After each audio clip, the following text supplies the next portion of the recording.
전남 지역 초중등 교직원과 사업체 직원 25,800명에 대한 백신 접종이 시작됐습니다. 다음 달에는 주요 경제활동 인구인 18세에서 49세 53만 명분의 접종도 시작될 예정입니다. 지난주 여수 서교동에서 5명이 숨지고 14명이 다치는 큰 교통사고가 발생해 국무조정실까지 보고됐습니다. 안타까운 사고가 발생한 경위와 근본적인 대책, 현장 점검 360도를 통해 살펴봤습니다.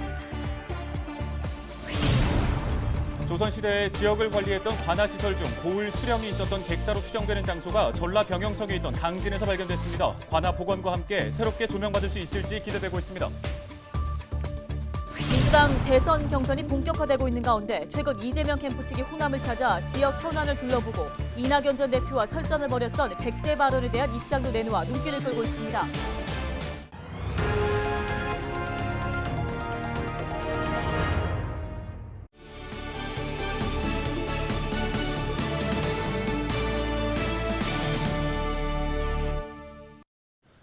시청자 여러분 안녕하십니까? 헬로티비 뉴스입니다. 지난주 여수 서교동에서 큰 교통사고가 발생했습니다. 대형 트레일러가 차량 10여 대와 횡단보도 위 보행자를 들이받는 사고였습니다. 5명이 숨졌고 14명이 중경상을 입을 만큼 피해가 커서 사고 전반에 대한 내용이 국무조정실까지 보고됐습니다. 안타까운 사고가 발생한 경위와 근본적인 대책을 현장 점검 360도를 통해 살펴봤습니다. 서경 기자입니다. 2층까지 차량을 빼곡히 실은 트레일러가 내리막길에서 속도를 줄이지 않은 채 사거리로 돌진합니다. 우회전 신호대기 중이던 차량 3대를 연이어 들이받고도 속도를 줄이지 못한 트레일러는 곧바로 횡단보도로 진입해 19명의 사상자를 냈습니다. 지난 20일 오전 9시 10분 여수 한제 사거리에서 발생한 사고.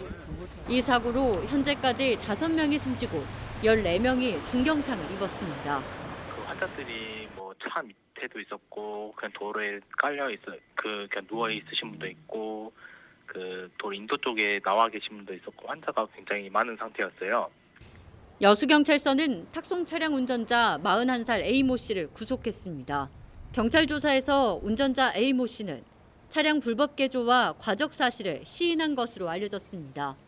하지만 차량 브레이크 문제에 대해서는 브레이크를 조작했지만 작동하지 않았다는 진술을 한 것으로 확인됐습니다. 경찰은 해당 트레일러의 브레이크가 유압식으로 작동되는 만큼 파열이 아닌 작동 미숙이 원인일 수도 있다고 보고 국과수에 분석을 의뢰한 상태입니다. 분석 결과는 29일 나올 전망입니다. 브레이크를 안 들었다고 하는데 이게 유압식이기 때문에 그러니까 유압이 한번 빠져버리면은 브레이크가 제동이 안 됩니다. 그런 부분을 국가에서 감시를 해서 결과가 내야지 명확한 원인은 밝혀질 겁니다. 만약 트레일러 브레이크에 문제가 없었다면 이 같은 사고는 막을 수 있었던 걸까? 사고가 발생한 한제 사거리 신호 체계를 살펴보면 사고 당시 탁송차 운전자가 본 신호는 녹색불이었습니다. 탁송차는 곧바로 우회전을 했는데 우회전 당시 횡단보도 신호 역시 녹색불이었던 겁니다.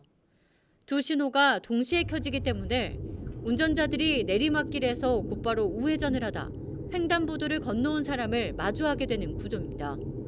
지역민들도 한제 사거리 교통신호 체계 문제점을 깊이 공감합니다. 저를 옮긴다부터 사고가 버스들도 한제 사고로 내려오자마자 딱 트는데 덜컹해 다 사람 건너가. 그러니까 횡단보도 절로 올라오는 게 아니에요. 제가 여기 20년 살았지만 왜 절로 옮겼는지 이해가 안 가요.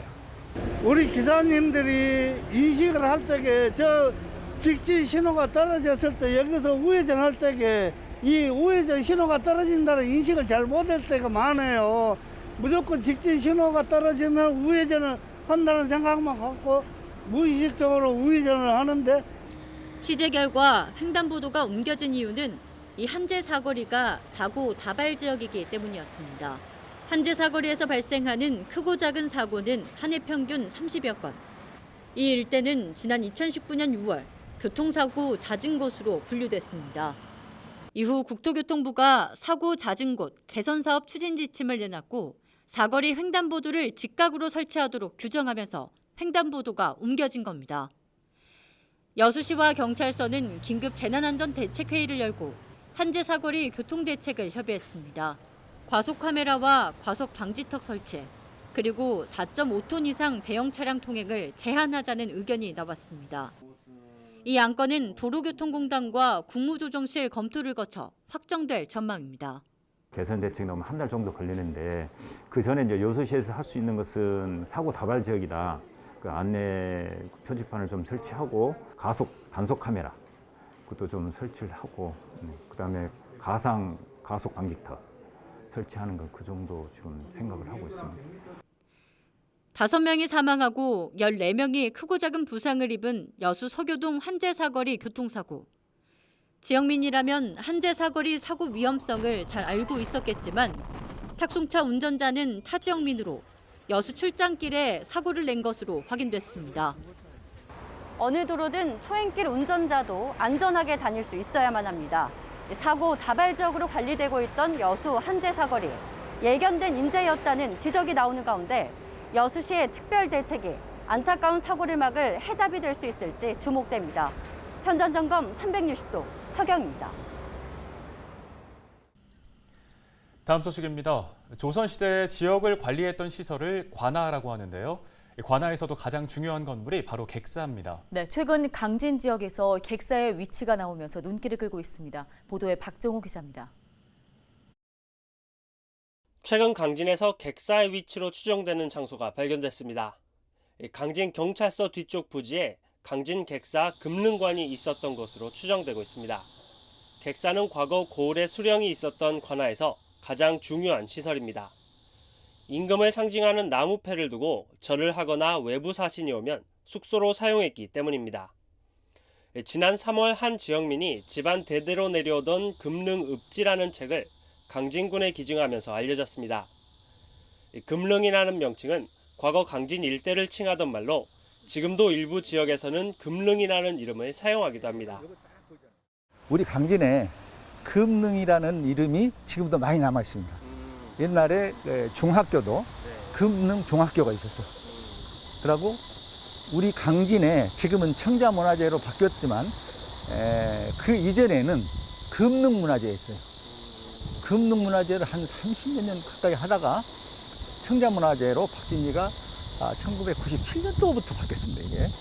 그래서 금릉이라는 이름은 옛날부터 우리 강진에서는 이 군 강진이라는 이름보다는 금릉이라는 이름을 더 많이 이렇게 썼었어요. 과거에 찍힌 사진을 통해 금릉관의 규모가 가늠되고 있습니다. 기둥과 기둥 사이를 한 칸으로 보고 모두 15칸으로 추정되는데 여수에 있는 진남관이 75칸으로 793제곱미터 수준인데 금릉산은 5분의 1 수준인 165제곱미터 정도로 볼 수 있습니다. 지역의 시민단체와 경찰서, 강진군이 금릉관 복원에 관한 업무 협약을 체결하기도 했습니다.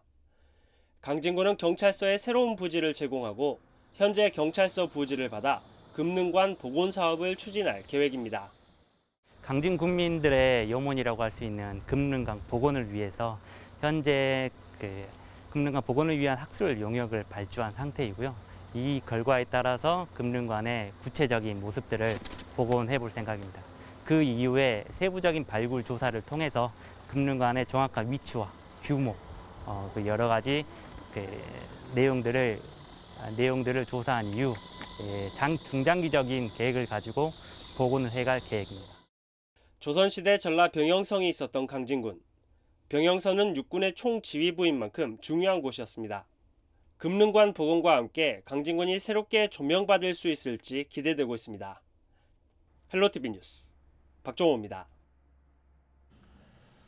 민주당 대선 경선이 본격화되면서 여권의 지지 기반인 호남의 민심을 잡기 위한 각 후보들의 발길이 이어지고 있는데요.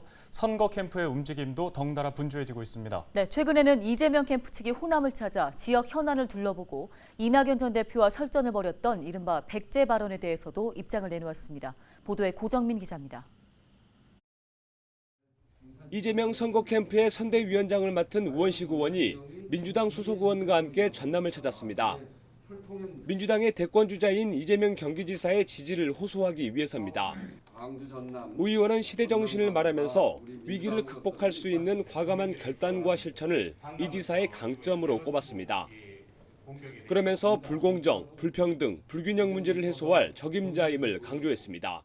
우리 사회의 시대정신을 갖고 있는 그런 후보를 선택해야 되겠다는 게 제 생각이었고, 불평등, 불공정, 그리고 국가의 불균형 발전, 이 세 가지를 해결해야 되는데 그 일을 해나갈 수 있어야만 그런 가능성을 활짝 열어야 국민들의 희망을 가지고 정권 재창출의 길로 함께 갈 수 있다 이렇게 생각을 하고, 우 의원은 간담회에 앞서 김영록 전남지사를 만나 지역 현안을 놓고 협력 방안도 논의했습니다. UN 기후변화협약 당사국 총회 유치, 의대 설립, 해상풍력 특별법 제정 등 주로 도민들의 수건 사업과 시급한 현안들입니다. 우 의원은 국가 균형 발전 측면에서도 지역 현안 해결은 시급하다며 적극 지원하겠다고 화답했습니다. 기후변화 당사국 총회를 전남으로 유치하는 것을 비롯해서 국립의과대학 그리고 병원을 설립하는 문제에 대해서 각별히 좀 신경을 써달라 하는 요청을 받기도 했고, 또 그런 필요성에 대해서 공감하기도 했습니다. 최근 이낙연 전 대표와 이 지사가 설전을 벌였던 백제 발언에 대해선 사실 왜곡이라고 일축했습니다. 이 전 대표에게 건넨 덕담을 일부만 인용해 지역주의로 몰아가는 것은 오히려 지역 감정을 조장하는 행태라는 겁니다. 의원은 당시 언론과의 인터뷰 내용 전체를 공개하면서 도를 넘는 네거티브를 중단해야 한다고 지적했습니다. 지역주의라고 하는 망령은 정말 이건 망국적인 겁니다. 다시는 지역주의를 가지고 이러쿵저러쿵 이야기가 안 나와야 되는데 덕담을 해서 떡을 드린 건데 그 떡으로 받지 않고 이렇게 나중에 안 좋은 이야기로 돌아오니까 매우 섭섭하고.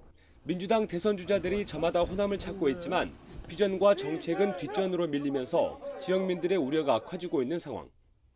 민주당은 곧바로 원팀 협약을 통해 네거티브 공방을 멈추고 선의의 경쟁을 펼치기로 다짐했습니다. 헬로티비 뉴스 고정민입니다.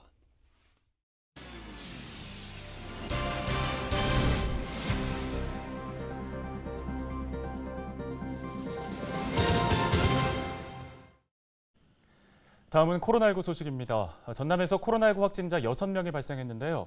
이 중에 4명은 지역 감염, 2명은 해외 입국 확진자입니다.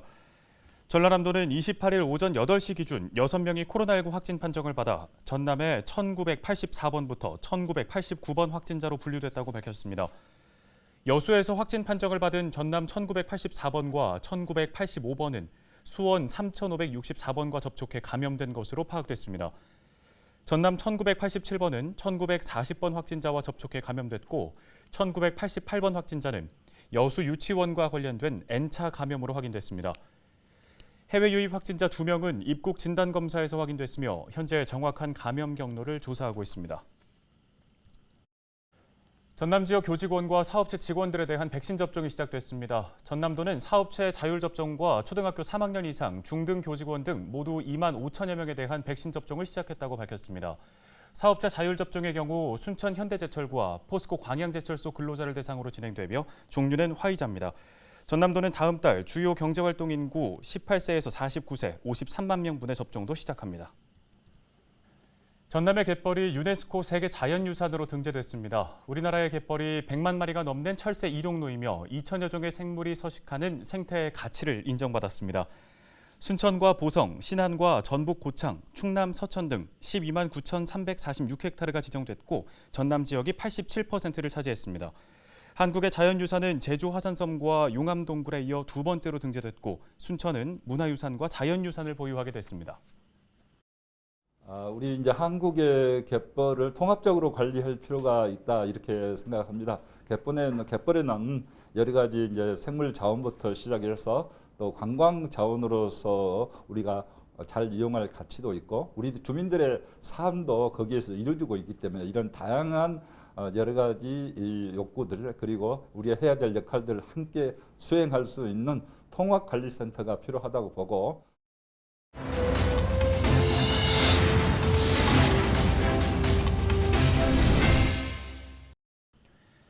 헬로티비 뉴스 전남 오늘 저희가 준비한 소식은 여기까지입니다. 네, 시청해주신 여러분 고맙습니다.